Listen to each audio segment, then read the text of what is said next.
Hello everyone, I'm JJ Dixon. We are still celebrating Black History Month, and today is special because we're not just celebrating it with the individuals who made history, we're also celebrating it with some of their children.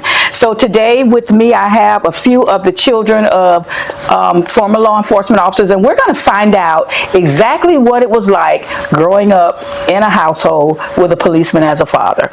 So I'm going to start by asking everyone to just kind of introduce yourselves and tell them who your fathers are. I'm going to start over here. Okay, I'm Martha Young Watkins, and my father was Officer Friendly Marvin Young. Oh, you're a name. Daddy husband name. You're in trouble already. Marvin Young. Okay, let's go up here while we pass the mic. I'm Alan Spates, and my pop's name was Jay Spates, affectionately known as Chief Spates. Okay, Brian. My name is Brian Jefferson, and my dad was Edward Jefferson Jr. Okay. Stephen Spates, that's my brother Alan Spates. My dad, everybody called him Chief Spates. No matter what it was Chief Spates. Mm-hmm. Everybody remembered your dad as Chief Spates, and as high as he went up in the sheriff's office, we always called him Chief Spates, just like Officer Friendly. Okay, let's come over here. Hi, my name is Lynette Clinch, and my father is Adam Fluker. Hi, my name is Sylvia Bryant, and my father is Adam Fluker. All right. Well, thank y'all so much. So if you've been keeping up with the series, some of these names might sound familiar. You know that we've already interviewed Mr. Fluker. He was on day 2. So you probably have already seen his story. Chief Space's name keeps coming up everywhere. We've heard about Officer Friendly, and today we're going to find out about Mr. Edward Jefferson. So thank you all for being here with us today. The first question, and I do have some questions. The first question that I want to know, I know how it was with my kids growing up in the house with a police officer. It wasn't bad. But I want to know from you all, because you all's fathers were officers. If you can remember what year, tell us when you speak. But how was it growing up in the household with a father that was a policeman? Spates? I mean, it inconsequential because, you know, I said the last time we spoke that he was he was a part-time police officer, full-time dad. But, you know, he had that discipline because he was in the military as well. Right. He was in Air Force. He started. I didn't know that. Yeah, he was in Air Force for 3 years. He came on the department, I think, along with Nathaniel Glover around about the same time. I think it was 1966. Wow. Okay. Yeah, but we had some really good experiences about that. But you didn't break the rules as you get in trouble. Right. You definitely didn't break the rules, or you would get in trouble. You would get in trouble. Yeah, he was a troublemaker. I mean, I was a trouble. I lived up to the policeman's key name. So was there a lot of discipline, or just ordinary? What you would say, yes. Ordinary discipline? There was a lot of discipline. Say, oh my God, yes. Now for him, he was, good at 2 shoes. He didn't do nothing wrong. We got in our share of trouble. Yeah, we did. Okay. Just like anybody else, it's no difference. Okay, all right. Brian, how was it growing up in the household with what year did your father come on? My dad came on in 1955. Wow. He was right out of the Army. He was 21 when he became a policeman. And he stayed for 40 years. Oh, wow. I got him beat, though. You've been here longer than your father. I've been a policeman longer than my dad. Wow. So we know that back then, discipline was a thing. Right. My dad was, he didn't play the piano. And wherever you showed out, he showed out. Oh, yeah. So, you know, when people think that's something new, no. My dad was doing that growing up. Okay. And my dad hardly ever beat us. Never did. But, you know, we had that leather strap. So, I mean, the underbelt that came under the gun belt. So we knew what we had to do because he would use it. Well, Brian, can I just remind you that you never got beat. You got spankings. I'm sorry. Take that back. When I got hit side of the head, that was a spanking. It was just a spanking. He never beat us. Okay. We just always said we beat. got it. No, we got it. All right, Marva, get the mic and tell us about. I know Officer Friendly wasn't handing out no spankings.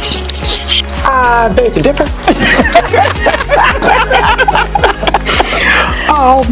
Officer Friendly, that they called him, he was friendly in the schools. Like you said, that leather belt that was up under that belt. I think we still got a few balls of that belt. But there's something that really stuck out with me. My father was very OCD, as they call it now, about cleanliness. Okay. And the one thing that really, really stands with me is that I remember one day he was all dressed. He was extremely neat. Everything had to be in order. And he caught me outside walking in my white socks. And he wanted the white socks to look like these white on socks. So I remember he was going to his police car. I was coming down the street. He called me and he said, "Do I see you with no shoes on?" And I said, "Yes." So I remember him calling. He went back in the house because we didn't have cell phones and pages back then. And he called and said he was going to be late to roll call. I said, "Why you gonna be late to roll call?" Well, I didn't know that my spanking beating was on the way. We know that was a beating. It was a beating. It was a beating. And I will never ever forget that spanking. Wow. But Wow. to this day, I still walk outside in my white socks. You hard-headed. I'm hard-headed. Okay, let's find out about Mr. Fluker here. Say what about him? How was it growing up with Mr. Fluker? Was he a disciplinarian? Oh, yes. He was a disciplinarian, he was. And not only was he a disciplinarian in the house, he was a disciplinarian in the neighborhood. The neighbors, basically, our street was basically a family. And in our neighborhood, the kids' parents would bring them to our house so that so if they got in trouble. For discipline? Yes. Wow. Yes. Okay, so y'all had to get spankings because how am I going to spank the neighbor's kids when I'm not disciplining my own kids? Oh, yes. I got the spankings. Now, I remember you saying something about a nail on the back porch. Okay. Yeah, those belts that they were talking about, where my dad went a step further. He went to the flea market and had them get a leather belt and stamp his name in the back of the belt. Sorry. And it hung on a nail on the back, and that's what he used. Just in case y'all forgot. Just in case. Just in case. Okay, Sylvia, you the baby, right? Baby girl. Yes, ma'am. Okay, so I heard your older sister say something about she was the one that got the spanking. So what's up? Well, my dad was very strict. Still is strict. Discipline was in our household. I probably got the least Probably. whippings of all of the kids. Was that because you were just never in trouble, or? Probably so. I do remember this one time. Okay, all right, one He time. told us not to go across the hill in Mixon Town. And me and my middle sister, I followed her.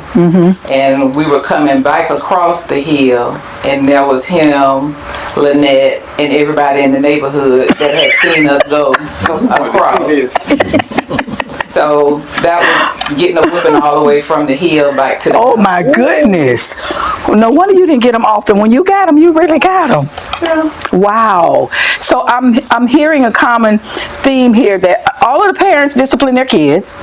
Didn't have a problem because back then it was discipline was what you did, and the neighbors could do it as well.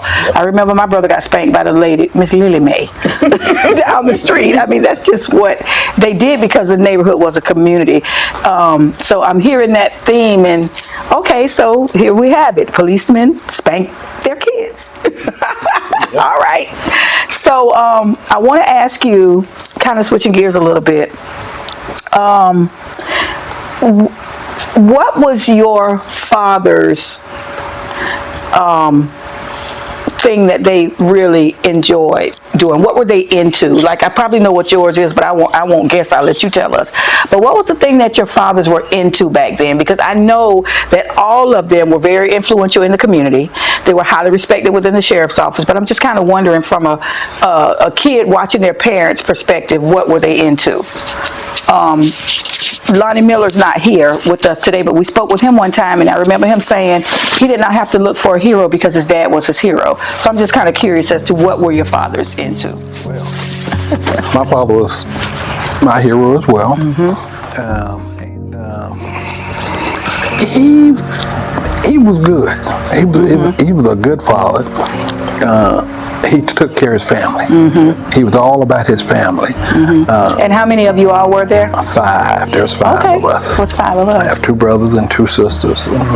So there's 5 of us. Okay. And my dad he was a good father. We never had to, if he says no, no means no. If he says yes, they did what they had to do to make sure their kids got what their kids needed. So, But I understand that your father really loved his job. he did. Like he worked, how many years did he? 40. 40 years. So he spent a lot of time at work as well. Right. He was, in his day, they couldn't arrest white people. Right.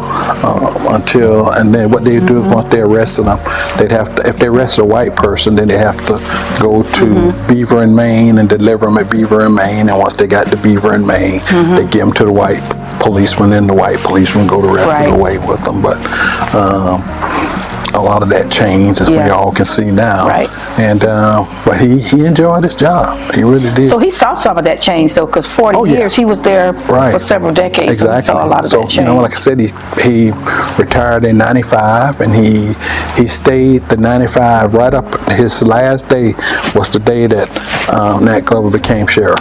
Wow. And that's what he said so we're going happy to do. see that. That's what he was glad to see. So happy. And for those who don't know Nat Glover, you'll see him on a series if you haven't already seen it. But he was our first African-American sheriff in Jacksonville, Florida since the 1800s. Right. So I guess for an African-American man that had been in law enforcement for 40 years and thought he probably would never see that, it was amazing for him and that's to experience that. that. Really was and he said and had he been alive today, he would tell you that. He said, I wanted to work that one day. And then he left. For Nat Glover. All right. All right, Mama, tell us about Officer Friendly. What was his thing he had going on? Okay.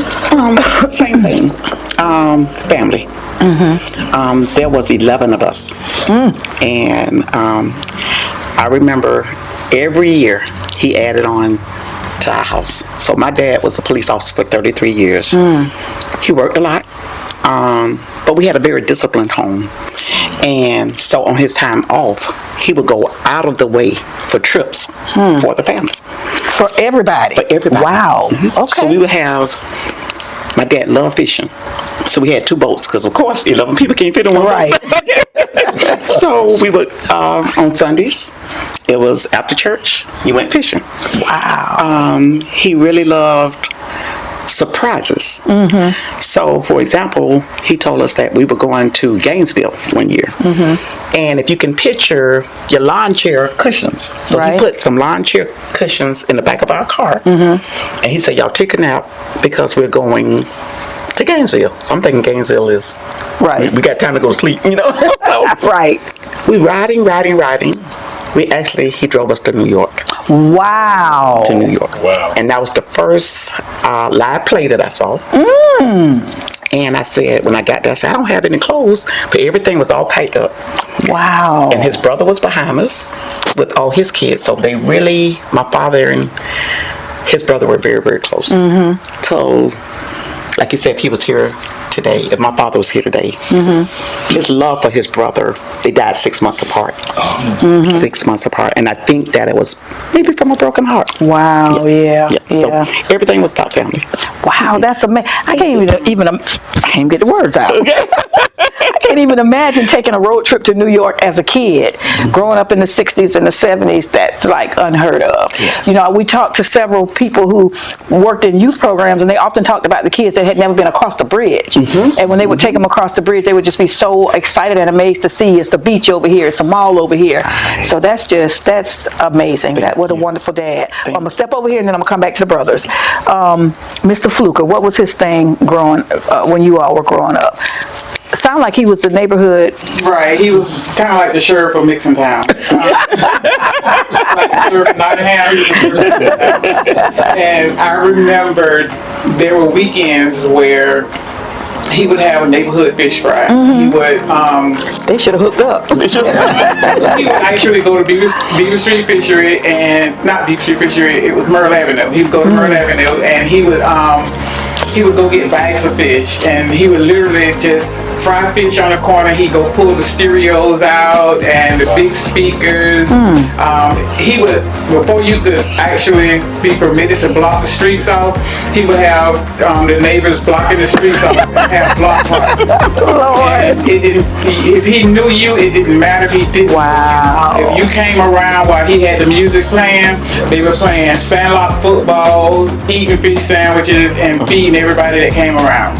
Now that's a neighborhood. And he did it all the time, and everybody chipped in. It was like everybody, of course, you didn't even realize you didn't have anything because it was just so much fun. And I mean, that's how it always was. And you did it till dark, and everybody cleaned up, and everybody went back on their way. And that was just one of his things. Yeah. He did it all the time.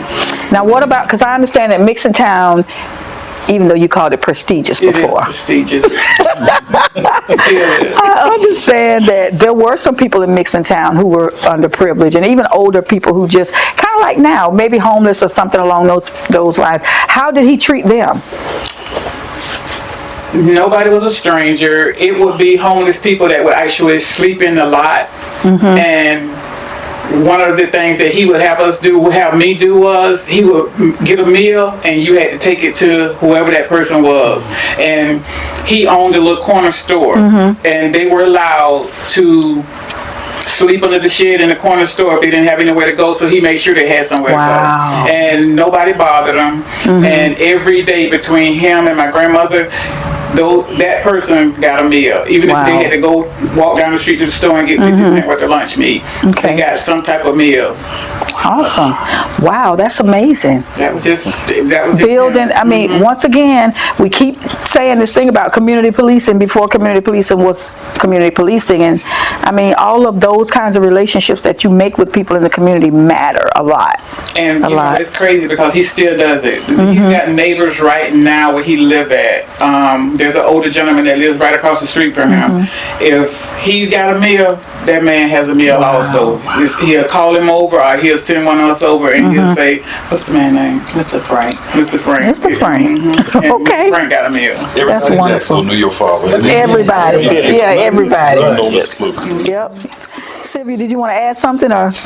Yes, so in addition to Lynette saying that about the fish fries, he would sponsor trips, and we would go to Fernandina Beach, and we would go to Six Flags over Georgia. So that was like an outing that a lot of kids, didn't get a chance to go to, so we would get on the school bus. So he took other kids? Yes. Oh, okay. Neighborhood. Wow. Yes, the neighborhood kids. So that was, kind of fun. Our cousins along with other kids in the neighborhood. Wow. And I just want to add something that's so fun. I'm sitting there thinking about it as we were talking. And I said something about the sandlot football. And that to us in that neighborhood, that was Pop Warner before it was a Pop Warner. Because the kids would come from, now, I don't know if you're familiar with the area that I'm talking about. I rode that beat for a long time. They would come from Hollywood. They would come from Lackawanna. Yeah. They would come from all Brooklyn. They would come from all over in those areas to Bring their little teams. come around there to play. And they'd be like, "Mr. Fluke, are we playing?" I mean, I'm like, and Bring their little it was teams. just crazy because I was just thinking about that they literally would be in the middle of the street. My dad was like, "Take your car and put it over there." And he would block the street and you couldn't go and nobody complained. Yeah. They knew. Wow. That's amazing to be able to bring all the communities together, not just the street you live on or a couple of streets, but bring everybody together. That's not, and I can imagine those kids when they were playing football, they got hungry too. So he had to feed them too. Yeah. Wow, that's amazing. Tell us about Chief Spades.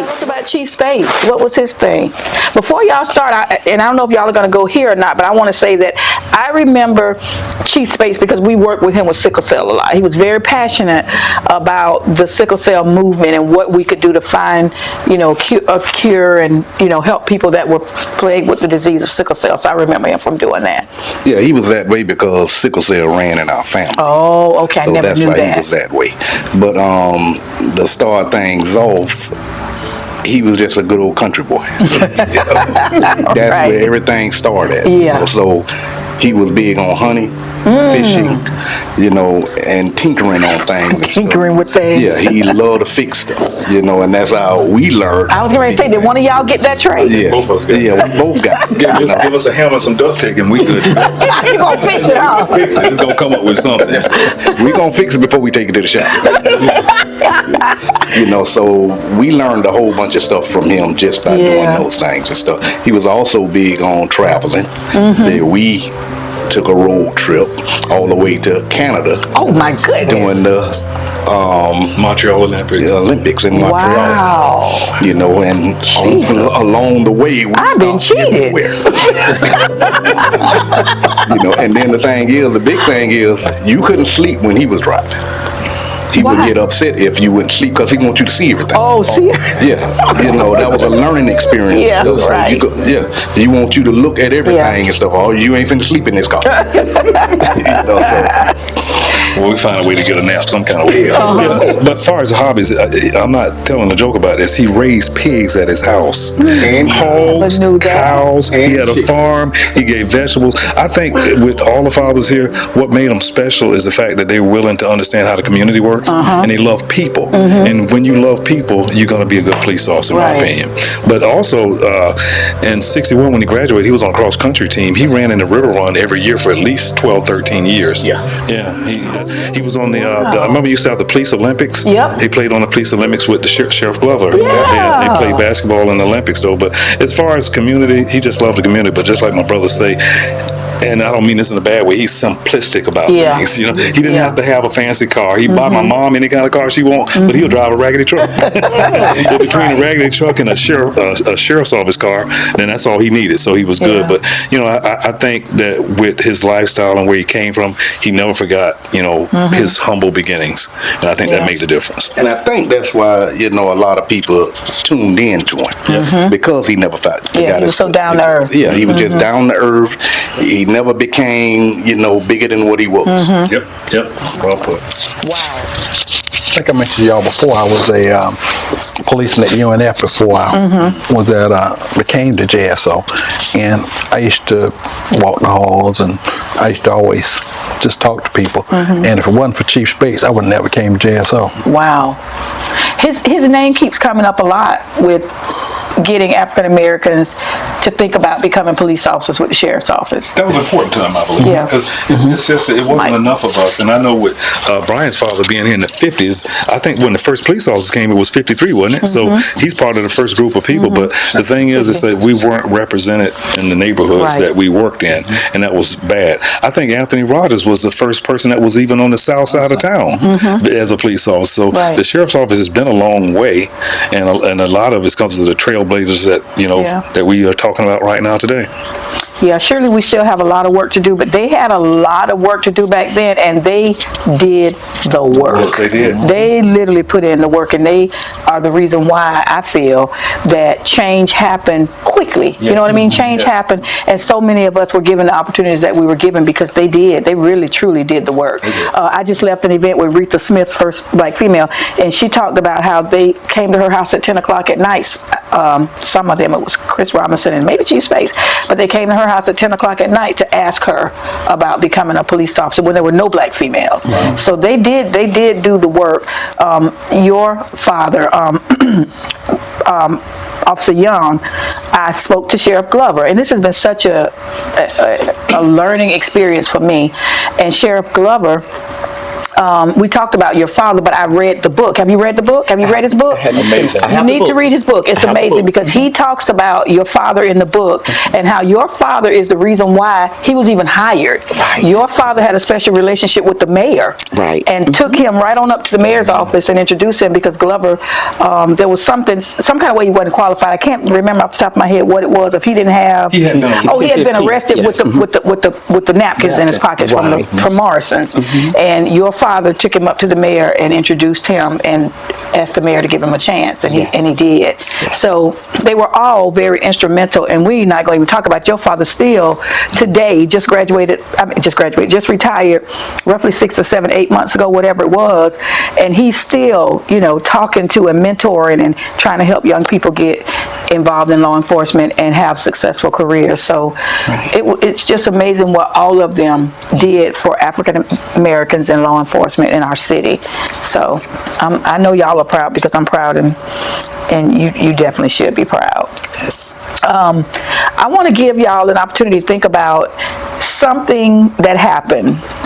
Maybe it was funny, maybe it was serious, I don't know, with your fathers, because we're still trying to understand what it was to live with them. So we heard about the traveling, and that's wonderful, because in the 60s and the 70s, it was a privilege to be able to get in a car and drive cross country with your children. So that was a privilege. But I want y'all to think of something that happened that y'all want to share with everybody, mainly me, with your fathers. Brian, I heard that you were bad. Well, I used to fight now. I used to fight. Brian, that's so hard for me to believe. I don't know why. I used to fight. Wow. My daddy beat me in front of Northwestern. He spanked you, Brian. I'm sorry. My dad spanked me in front of Northwestern Junior High at the time with that same leather belt. Yeah, that was a beating. Yeah, and That was not a spanking. That was a beating. he pulled a police car in front of the school, and But what happened? Because he didn't just start. I was fighting. You were fighting. And my brother stopped at the little store. Victor? My older brother, Oh, he's a okay. partner, and he stopped at the store on 45th Street and called my mama on the phone from the phone booth. Pay phone, okay. Payphone. And my daddy came up there, and and he pulled up right in front of me in a police car. Oh, you knew you were in trouble, didn't you? Yeah, when he pulled up, you want to keep walking, you don't want to stop, because you know what time it is. Embarrassed. And he opened the back door of the car, and he took his leather belt off, and he told me, he opened the back door and he said, "You can't go anywhere." And he had me put my hand on that back seat of that car, and wasn't nobody saying, "Hey, stop beating that boy." Did anybody see it, Brian? Our kids coming to school. Everybody saw it. Everybody Oh, my saw gosh. it. And you be sitting there and he steady beating, and people just steady walking by. People He's wasn't even. spanking you, Brian. Okay. He was spanking me, and everybody was steady walking past, and nobody was stopping to say, "Hey, we can't let that policeman beat on him like that." Nobody stopped. And guess what? That's the last time my dad had to spank me. There you go. There you And I go. was 13 years old. The last time.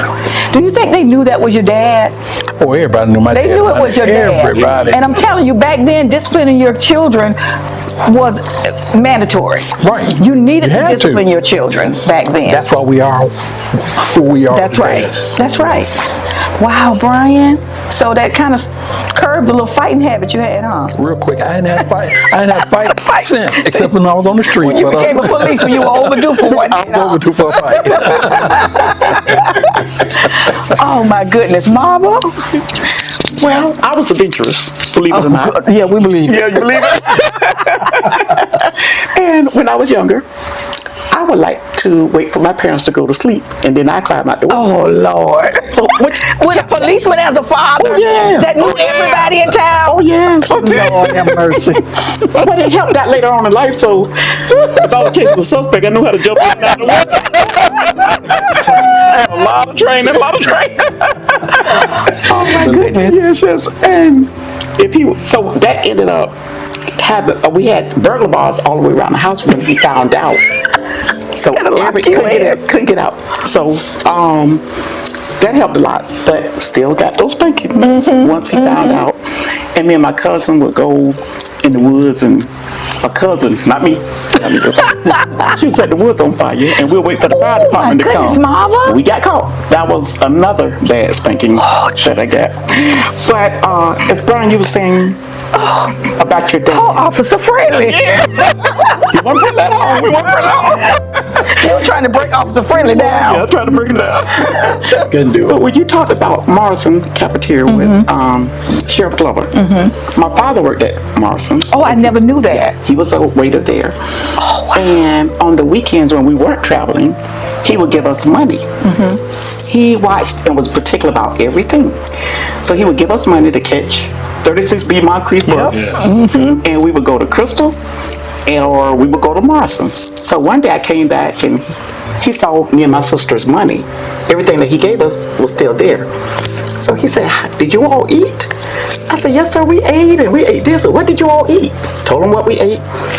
And he said, "Why do you all still have your money by your purse?" And so my sister told, she said, "Well, we ate and then we just walked out."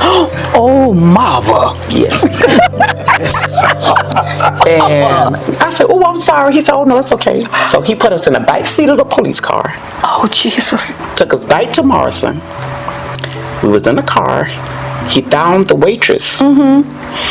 He gave the waitress all the money that we had, and he gave her additional money. Wow. And we got, I'm gonna go ahead and say toe up. So we got toe up. You deserve that one. Yes. Oh, my That's goodness. another beating. It was another beating. It was another beating. But it was a lesson learned. Learn. Right. Yes. Wow, Mama, you were brave. Real brave. Real brave. Whose idea was it? To walk out. You I can't say on TV. Statute of limitations. Okay, we're going to go over here to Sylvia. Sylvia, oh, that's a tough act to follow, Sylvia. All right, give us a good story. About Lynette.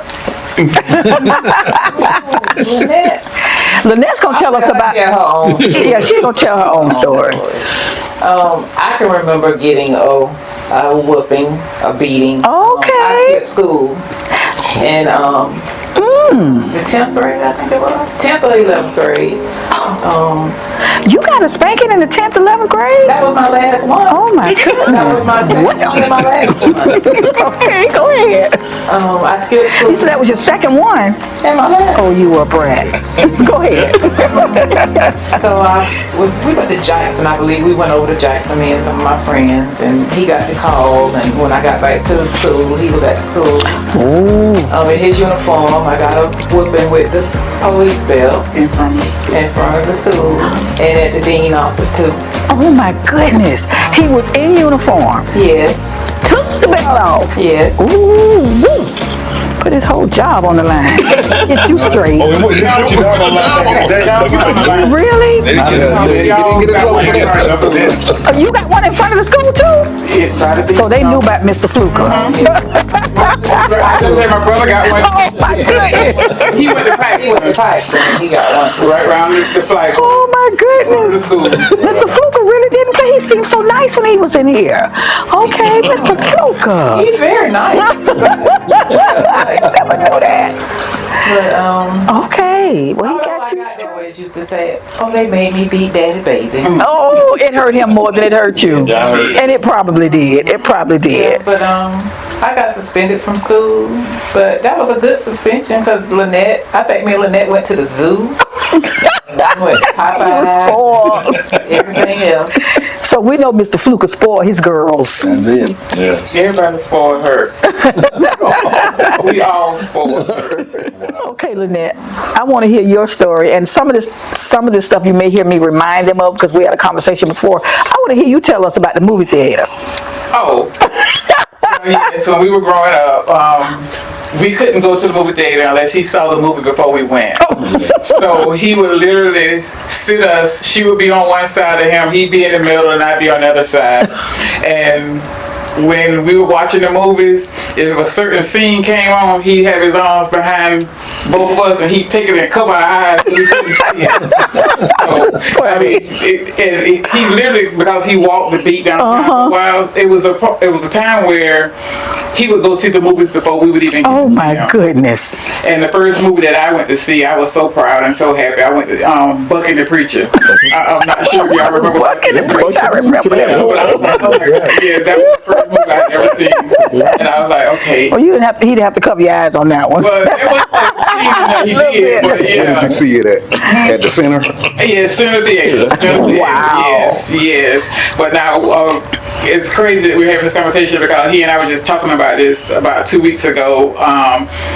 When I first learned how to cook, this is my funny story that I remember. When we first learned how to cook, and I wanted to cook a meal for him, and it was mashed potatoes, gravy, and I think it was clock burgers. I remember the clock burgers. So it was my first time making gravy. My grandmother was telling me how to make the gravy, and I made the gravy, and she called him and told him to come over because I cook. Well, I made this plate, and I just set it on the table for him to eat, and he just looked at it and bust out laughing. No, he didn't. Because he asked me, he said, well, what is this? And I told him what it was. He said, well, what is this? And I had the spoon sitting up in the gravy, and it was just sitting straight up. It wasn't moving. I had put too much flour in it. And he laughed so hard, I was laughing at it, and I started crying. He hurt So I your went to the feelings. kitchen, and my grandma came out there, and I heard her telling him, "You gonna eat it, and you gonna smile when you eat it, and you gonna tell her how good it is." I don't know if he ate it because I didn't go back. It was clean when I came back, and she said, "Don't you ever tell her that her food not good." She said, "You just hurt our feelings." And it was after he left, it was Oh like, my goodness. I said, "He ate it all," and she was like, "And he loved it." Oh, grandmama loved you so much. Oh yeah, it was funny after I think about it, but it was just so I cried. Right. And I put the spoon in the gravy because I thought that's what, and it was just standing straight up. He started laughing though. I can see him now laughing at that It was plate. my first time ever making gravy, and I mean, it was, when you think about it, it was awful. Even you have to admit. The gravy was thicker than the mashed potatoes. So you say you all had this conversation 2 weeks ago. What did he say? He was like, yeah. Oh, he said Detroit words. I can't say. And he was like, yeah, I almost forgot about that. And he was like, well, you can cook now, but you couldn't cook. Damn, Oh my goodness. I ever make a gravy, and it was like, and I was so excited because he was gonna come over and eat something. But Wow. What is this? What is this? Gravy. He was like, I mean, it was so funny when you think about it, but it was awful. That meal was awful. Crazy. But I'm listening to all of y'all's stories, and I'm just getting the sense. I feel like all of your fathers knew each other, because I'm getting the sense that they just wanted y'all to be disciplined. They wanted you to be successful, and they didn't want you to have to learn in the streets what not being disciplined would look like. They wanted to instill that in you, so that when you moved on in life, you wouldn't have that, except the gravy part. I don't know about that. But that's amazing. Did you have something you want to add, Sylvia? Me and Lynette, we did a lot of stuff together, but we never got in trouble. Like the stuff we did, you would believe some of the stuff. Yes, I would. No, we can't tell. Wouldn't believe some of the stuff. I did not tell these stories. Oh my goodness. Later on in life, after we kind of shared with him some of the things, he was just like, he couldn't believe it. Like, But did he ever think that, like, when he was younger, those were things that maybe he was like a little adventurous or got in trouble or whatever? He was just like, no. No, because as we were growing up, I'm the oldest. So when she was with me, it was like protecting Oh, the baby. you're supposed to keep her out of trouble. He just knew I wasn't going to do anything to get him in trouble. So anytime we were together, it was like he knew if he only knew. Only knew. But it was one of those things where when we were together, it was like, I'm the oldest. She's well protected. She's in good hands. It was like, if anything, you go to Lynette. She gonna take good care of you. Yeah, Boy. it was so funny. But like I said again, if he only knew. If he only knew. Well, I'm gonna switch gears real quick, and I want you all, if you can remember the year, or not the year, I'm sorry. If you can just tell us if your father is deceased or if he's still here with us, and if he's deceased, if you can remember, tell us what year that he passed away. So I'm gonna start, Marva, with you. Is your father still living? Okay, my father's deceased, and I will say that all the loving memories I had with him supersedes the day that I got the call on January 26, 1994.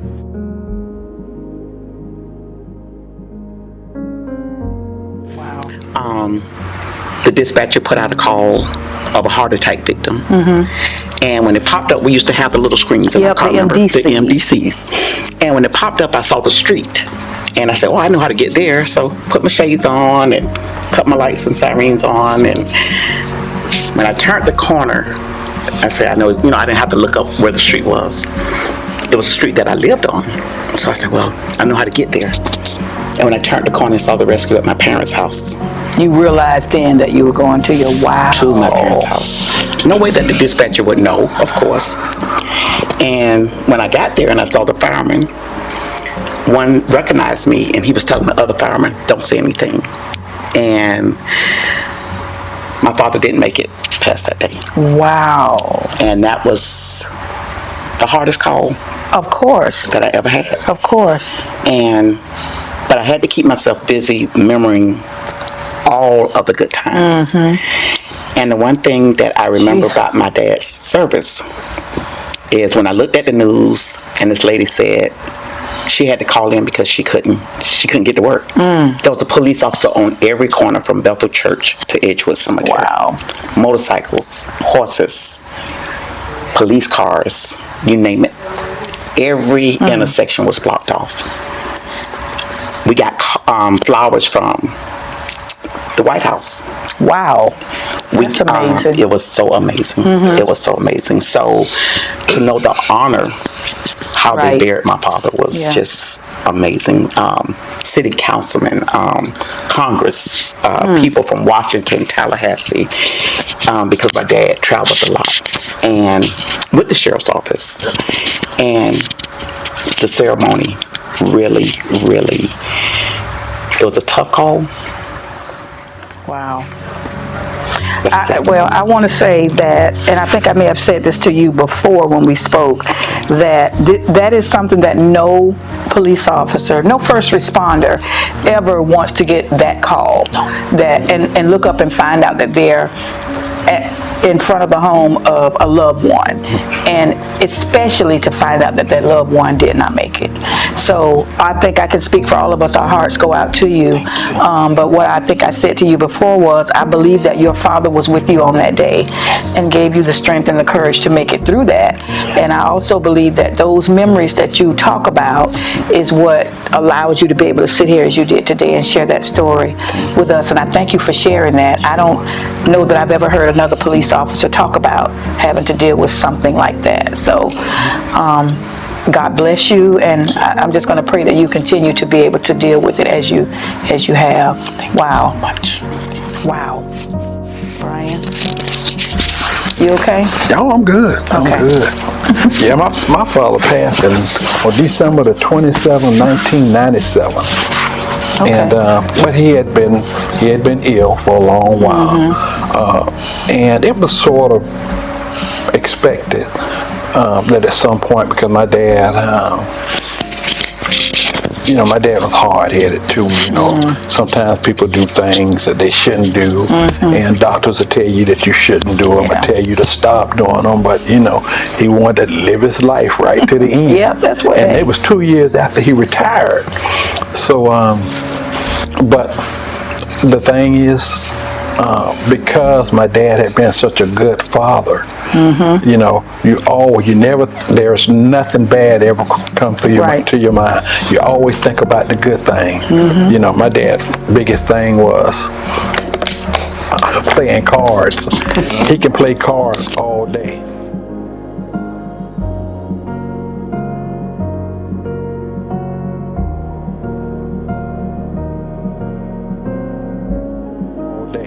And when I say he can play cards all day, he can play cards. If he got off, he playing cards. If he was with his friends, his buddies, and he's into his libations, like and as long as he got his, I think he invented the red cup. As long as he got all that. But what your father was a detective in what unit?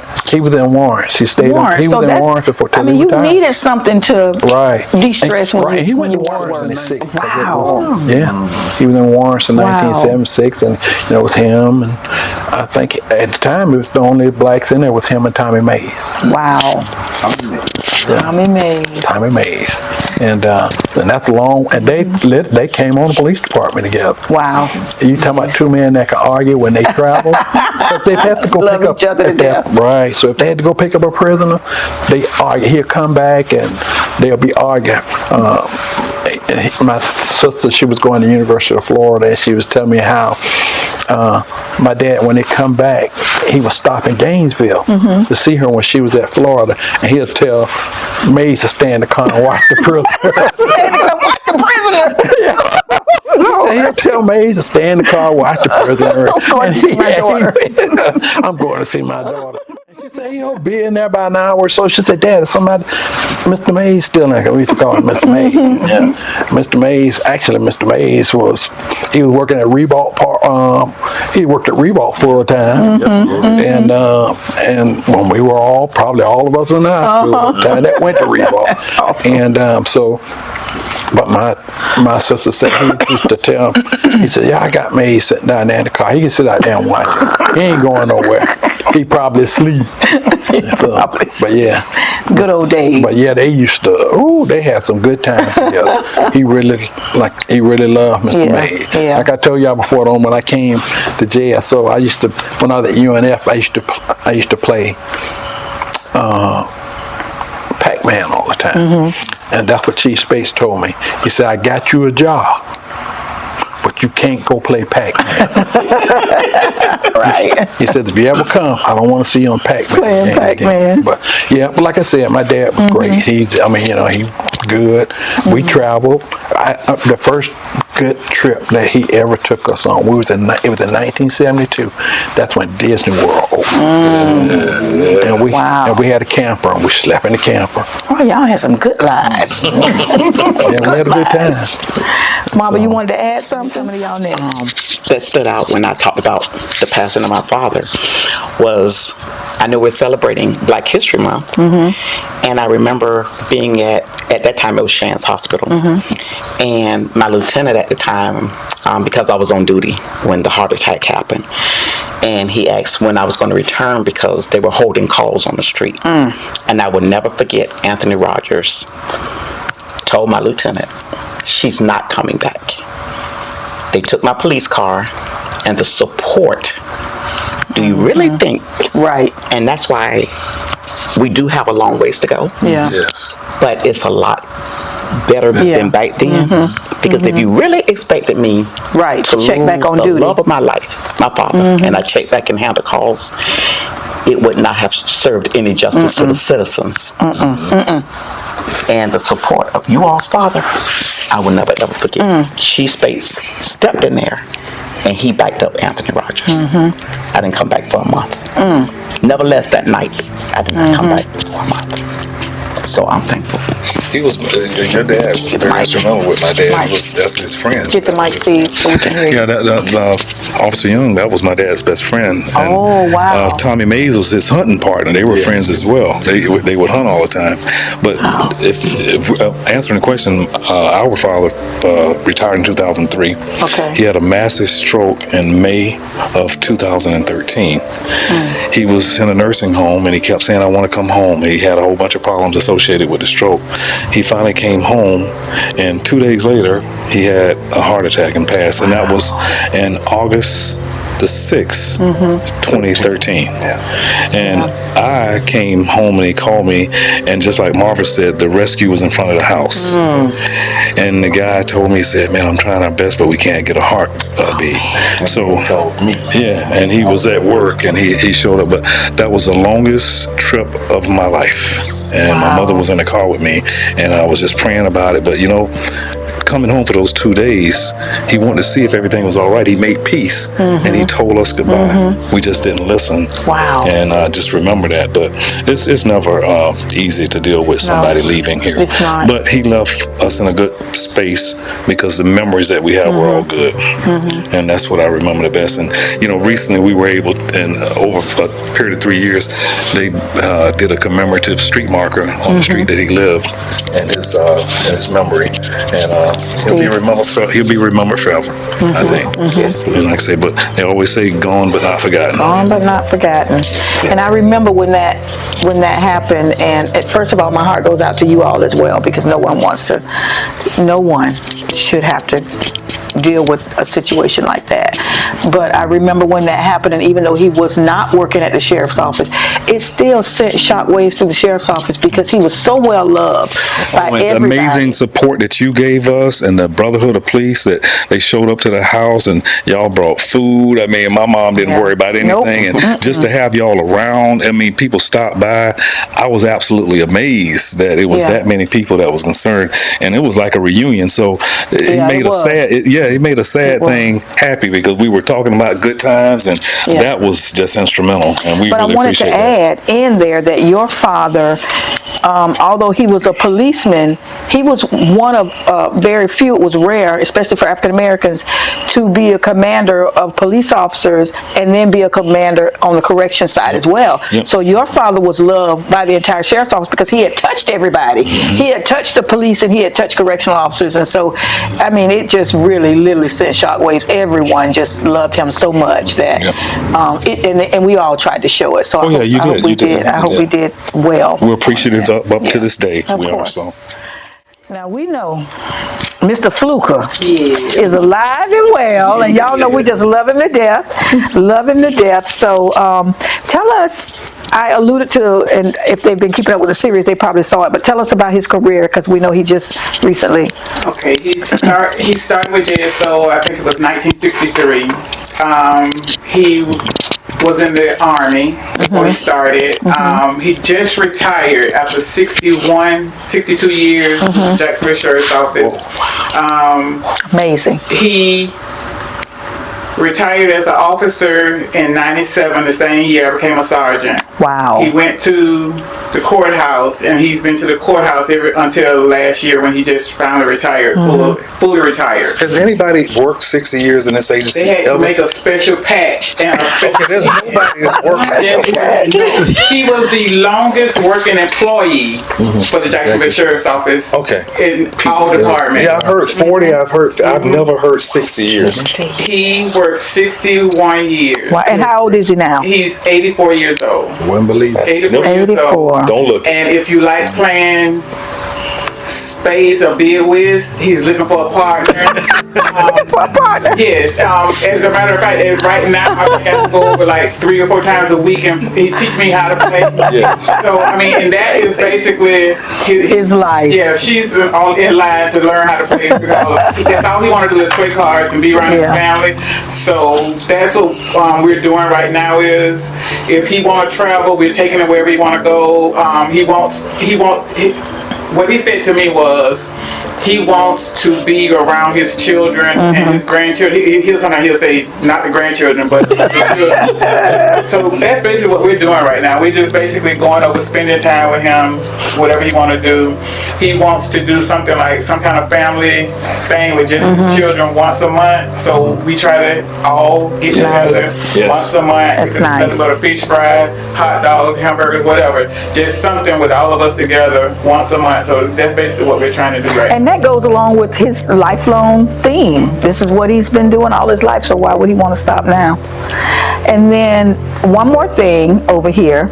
I understand that when he was at the courthouse this last year, I think it was within this last year, something special happened for him with what's going to happen in the future. Yes. When they first built the courthouse, what they did was a couple of the judges got with me, and they did a little history on him. And when they opened the time capsule, his information was put into a time capsule, and they wanted him to be included with it. So we did a little something, and whenever it opens, there's going to be a little story in about him and the different lives that he's touched with the judges and the different people in the courthouse. That's amazing. Nice. That is legendary. Yes. That is legendary. I know somebody who's in a time capsule. I was kind of shocked when they gave me the call. That's amazing. And I want you to make sure that you tell your grandchildren your children and your grandchildren, which would be his children or his great-grandchildren, about that, so that when the time comes, we don't know when that'll happen, but, somebody got to know about it so that they can, look for that and make sure that the family is a part of that. That's awesome. Yeah, we're trying to keep little stuff that, like the bricks. We went and had a paver done for him, and it's down at I want to say Coliseum, but it's at the arena, in front of the arena, So right? when they had the brick done for him and showed him where it was, he was shocked. Oh, that's in front of the police memorial wall. Right. Okay. Correct. Yeah. Amazing. Well, does anybody have anything they want to add? Throw in on the end? Did I miss anything or anybody? Tell your dad I'm still a president. Alan, you've been so quiet up there. I just been listening and taking it all in. You've been so quiet. I mean, I remember Mr. Fluker because he was the first person I worked for when I started at the courthouse. So he had a lot of influence on me doing what I ended up doing for 30 years. That's what I meant to ask you all, and we're going to end this in a second, but I meant to ask you all about your father's influence on you in law enforcement, because you had an interesting story. Oh, mine was I didn't want to be no part of a JSO Very interesting. anything and stuff. I left as soon as I graduated and went into the Navy. And I didn't have no plans on trying to be part of a JSO anything. But you're now retired from JSO. But now I'm retired what from happened? JSO. I do not know. He say, I don't know how I ended up here. Your daddy was praying every night. Send him back. So I started at the courthouse. Actually, I got out the Navy, and I was just looking for a job. I'm like, I need to find somewhere to work, and I just happened to be walking downtown. I think I had just left Pop's out. His office. Yeah, I left Pop's office, and I was walking downtown, and I seen Arthur Webb, police officer. And we went to school together. He was sitting on the steps of the courthouse. And I was like, yeah, I'm just out here. I just got out the military. I'm just looking for a job. And he's like, you can come be a bailiff. And I was like, what's that? Didn't even know what it was. I have no clue. I wasn't thinking about doing nothing in no course. And he's like, oh, we just like security in the courtrooms and stuff. So I was like, okay. So I went upstairs. I forgot the lieutenant name who gave me the application and stuff, but he gave me the application, and some kind of way I got the job. I don't know if Pop said some kind of way I got the job. That or not, And my first day, I started working with Officer Fluker. This one? No, with your dad. Okay. And then she came A bailiff. Wow. and that's how I met her. Okay. And that's where everything started at. So. And then we ended up in the same correctional class, and he was the class leader. Now tell us about how you became, how you got into the academy, because I understand you didn't want to do it either. Initially, I didn't want to do it. As a matter of fact, when I started with JSO, I was a toll taker on a Fullerwarn toll bridge.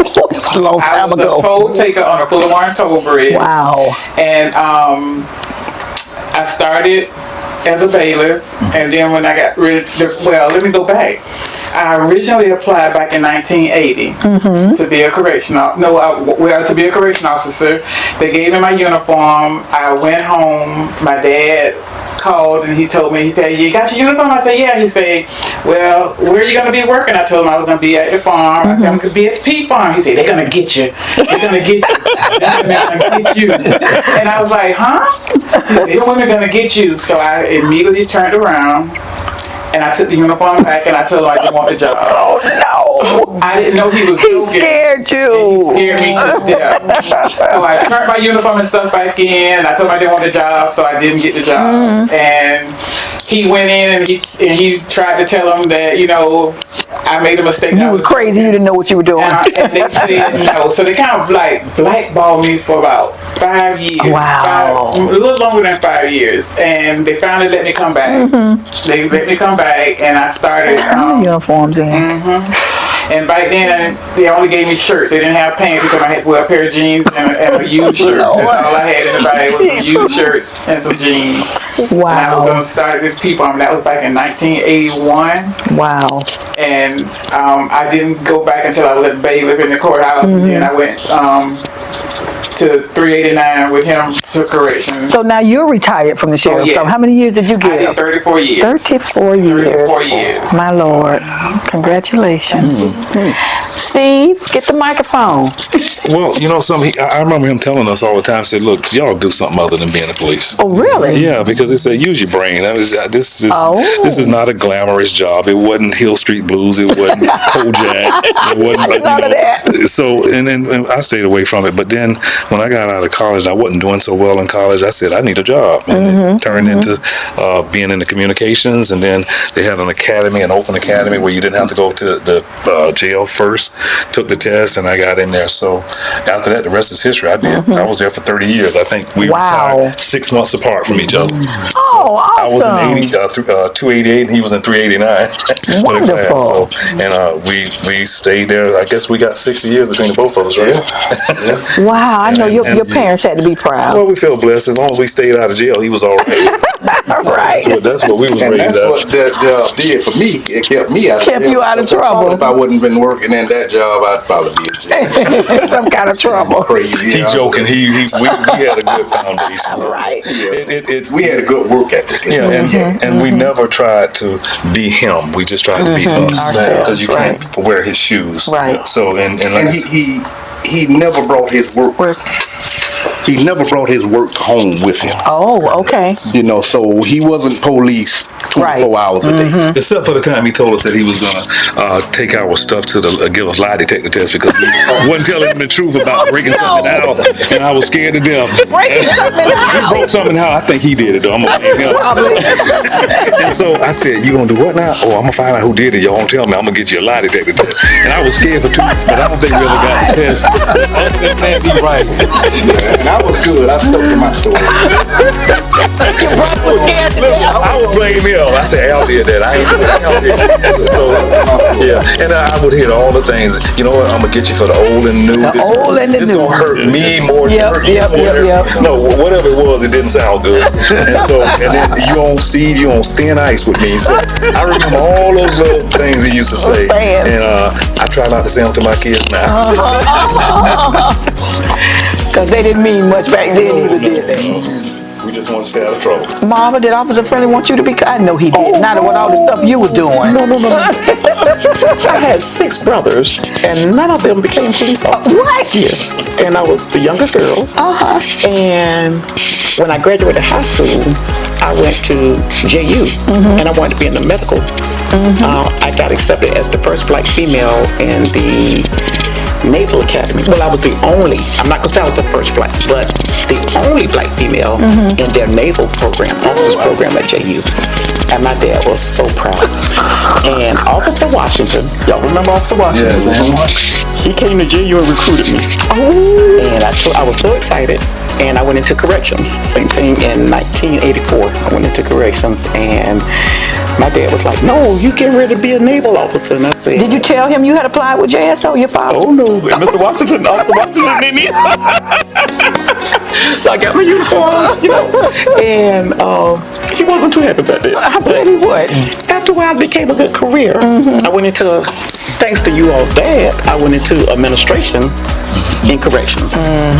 And then I applied for the police academy. Somebody told my dad I applied for the police academy, and he went upstairs and told him, "Nope, don't hire her as a police officer." So the second time I applied, so I didn't get it the first time. Second time I applied, I got caught when we were running the agility test. You know about the agility test? I would run in the woods because I was never a runner. I run in the woods, and when they come back, I come back. Covered in blood. They was like, "She wasn't running with us." I went back to corrections. They caught me. They caught me. Oh my goodness. Then later on, that third time, I did it right. I did it right. You did Didn't it tell my right. dad anything, and Oh my when I goodness. graduated from police academy, he was proud. He was proud. Yeah. But And you are now retired from the sheriff's I'm office. retired. I'm retired after 30 years. You should do Wow. like me. What's that? Find the slowest person. You need a Floyd. I had Officer Floyd. She was the slowest person. So I always got right ahead of her because I knew. You wouldn't be last. She stopped. And I used to love to run, so we would run. I needed Oh you. my goodness. Front. Okay. the way it worked was you had to stop if somebody stopped. Oh, and come back and get them. Come back and get them. So I know as long as I was in front of her, it wasn't gonna be me in trouble. So every time she stopped, I stopped right down with her. She stopped. And you know, I'm gonna give you the mic. I don't know if you remember this or not, but I hated running so much until one day we was running. Me using in-service training, and I just ran completely off the course. And Brian, you said somebody get that girl a 1020 book. It's like a map book. She don't know where she going. I just went off into the woods. I don't know if you remember that. I remember. Oh my goodness. Those were the good old days. Brian, did we get you? Did your dad want you to be a policeman? I wanted to be a policeman. I don't know if my dad he never really said either way, but I always wanted to be a policeman. So Was it because of him? Yeah, because my dad was a policeman. It looked like he was having fun doing that. He probably was. So I said, well, dog, I'm going to do something. I'm going to be a policeman. I always wanted to be a policeman. What I did was, after high school, I went in the Marine Corps because I thought I could be an MP, but I wasn't old enough. You had to be 18, and I was 17, so I went in the Marine Corps. When I got out of the Marine Corps, I had applied for JSO, and they told me I had to go to corrections first. But you got to go for 6 months, but it wasn't guaranteed. So I was like, I might as well go find me another job. My dad was talking to Mark Garris at traffic light. He said, my son just got out of the Marine Corps. He needs a job. He said, send him to me. And he told me to go run the agility test at JSO. After I ran the agility test, then they hired me. He said, you better finish in the top 10. So I finished 7th in my class. Good for you. 7 out of what, 8? It's probably about 8. A lot of people in my class seemed like they were older. But he hired me. Because how old were you then? I was 19. 19. I was almost 20, right at that 20 point. But they hired me, and I stayed there for 4.5 years. So you finished 7th in your class? That's I finished 7th. awesome. Yeah. Congratulations. 28 people. Wow, that's good. So, and I stayed there for 4.5 years. Then I saw Chief Spakes one day. He was teaching a class out there, and I was out there, and he told me, he says, I got a job for you. He said, the sheriff has given me 5 positions to go hire 5 policemen from different agencies. So, don't let me down. Sure enough, they hired me. So their father was responsible for you being hired on. Yeah, my dad would tell me, stay where you are, stay where you are. He didn't want you at JSO, huh? And then he told me, he said, but then after his dad taught me in the comment, he said, whatever you do, stay out of the politics. Yeah. He said, that was great advice. That was terrible. Great advice. So he said, just stay out of the politics. So I rolled my career at JSO for 21 years, and I only left because the state attorney's office offered me a job as an investigator. So I went there, and the rest is history. Then I retired from the state attorney's office in 2021, and I stayed home for 1.5 years, and it was a great Driving you crazy, wasn't it? No, I didn't. Really? I wasn't interested in coming back to work. But Greg Burton. Greg Burton said, I need a detective. I said, Chief, I don't want to go back to work. And he says, well, I need a detective. I said, Chief, I love you, but guess what? I don't want to come back to work. And so he asked me a 3rd time. I saw him at the school board building. I don't know, can't remember what I was there for. We were talking, and he asked me again. I said, Chief, for you, I'll come back Couldn't to work. say no. Yeah, I told him I'm going to stay. I'll stay a couple of years to help you out. And then yeah, that means a lot though when you care that much about a person, or you respect them that much that you would do that. I tell everybody right now, I would never have gone back to work if it wasn't for Greg Burton. You would never have gone back to work if you wouldn't have got that beating in the 7th grade. That too. All right, last one, Sylvia Fluker Bryant.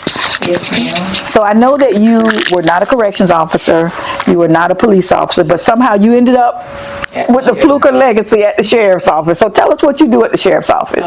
When I was hired on back in 2021, I started out in auditing and compliance.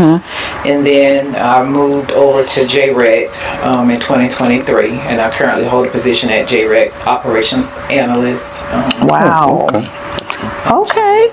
So, but you actually did retire from another career prior to coming over to Yes, law thank you. enforcement. You couldn't let Mr. Fluker down. You had to get in some kind of way in law enforcement. So, and thank you for what you do, because a lot of times the people who support law enforcement get overlooked. So all of that is extremely important, especially what you do dealing with numbers and finances and things like that. So thank you for what you do. I want to thank you all for coming and for sharing and talking about your fathers with us today. Did you have something, Marvel?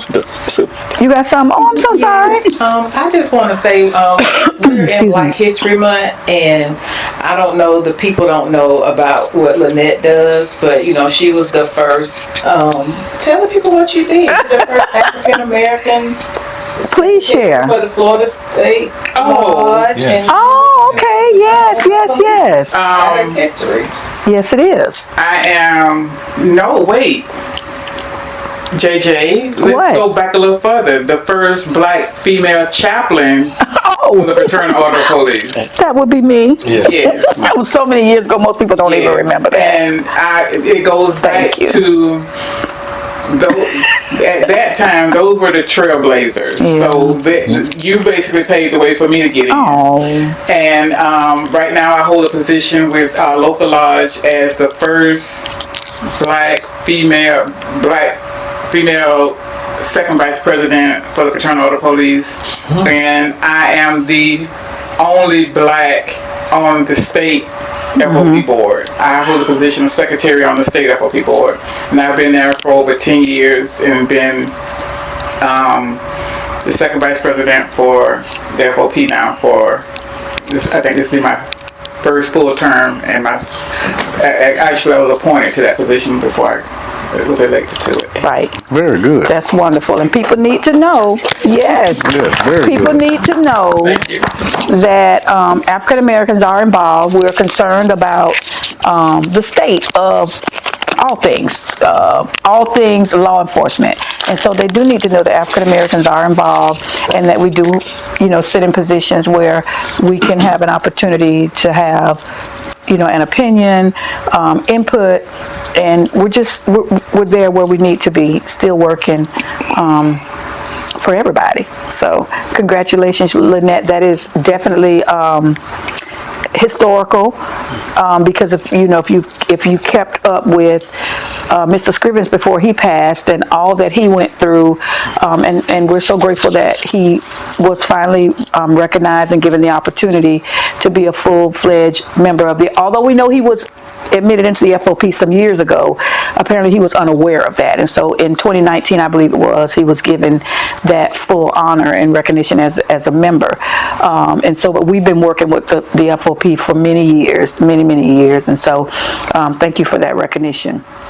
Do we have any more firsts up here? Mama, you worked in missing persons. You were the first African American female to work in missing persons. Because I remember we wanted you to go to homicide, and for some reason, I don't think they just weren't ready at that point. So you didn't get that honor to be the first, because you were doing some phenomenal work in missing persons, and you didn't get the honor of moving on to homicide. But you did an amazing job. Thank you. In missing persons. You worked homicide, although you weren't the first African American male, but you worked in homicide, and that's a daunting job. I think I know when L.B. Scott, nobody said, L.B. Scott was the first African American to become a police officer of the year, and I was behind him. Oh, I didn't know that. Yes. Oh, well, congratulations. I did not know that. And we've talked to L.B. Scott. We interviewed him, and he didn't mention that. I'm going to have to get Mr. Scott. Sure. No. But I'm sure if he'd have thought of it, he would have mentioned it. So congratulations to you all for being a part of history and for the legacy that you all are leaving behind for your children and for people that will come along behind you, especially you, because it's important that African Americans understand that they do have opportunities. They can be a part of these things, but you have to go for it. You can't sit home and say, they're not letting me do anything. You have to be an active part in order, to have a seat basically at the table. So thank you all for what you've done.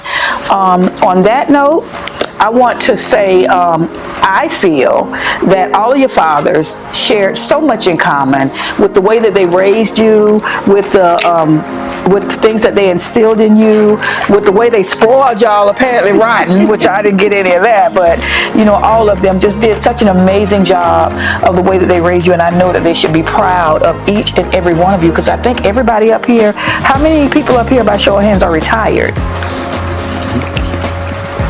You retired twice. You retired once, right? So every one of you have retired from a job. You either are or were involved in law enforcement. So I know that your parents, both of them, are very, very proud of you. And if those who are no longer here, I'm sure wherever they are, they're looking down and they're just smiling so big that you're here representing them the way that you are today. So again, I just wanted to thank you all for joining us today. And I appreciate it. I really, really appreciate it. And I can't wait for this to air so the rest of the world can find out how all y'all daddies beat y'all butt.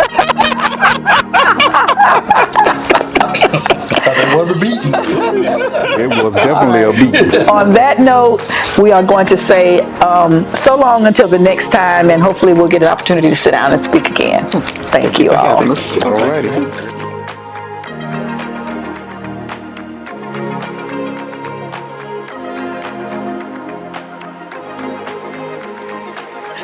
Oh my goodness.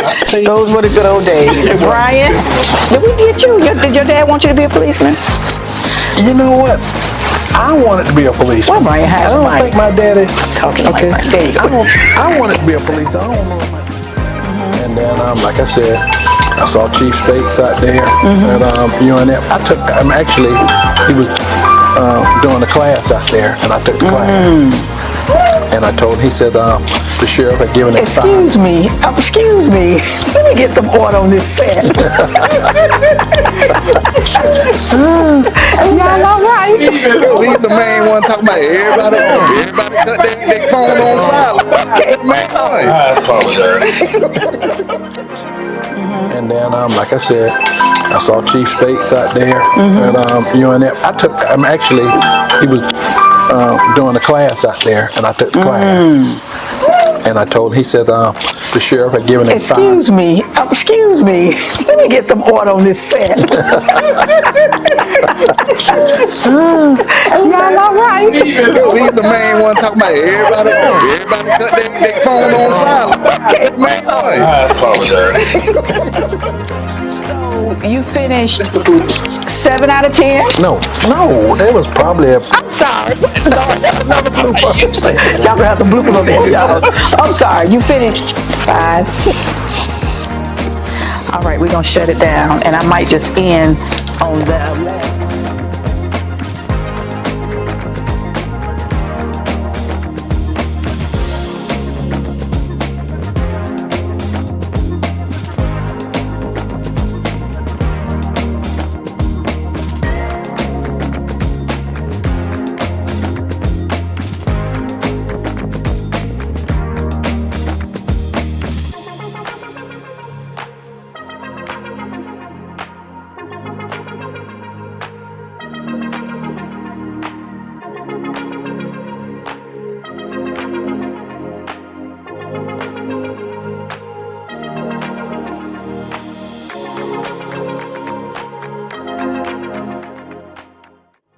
Former Sheriff Nat Glover gives the following account about Marvin Young.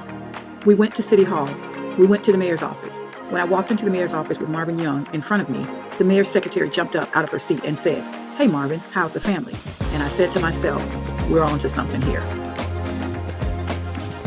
He introduced me to the mayor, and the mayor listened to my story. Didn't dialogue with me that much. I learned later that he went down to the Civil Service Board and made a strong case for giving Nathaniel Glover an opportunity to take the test.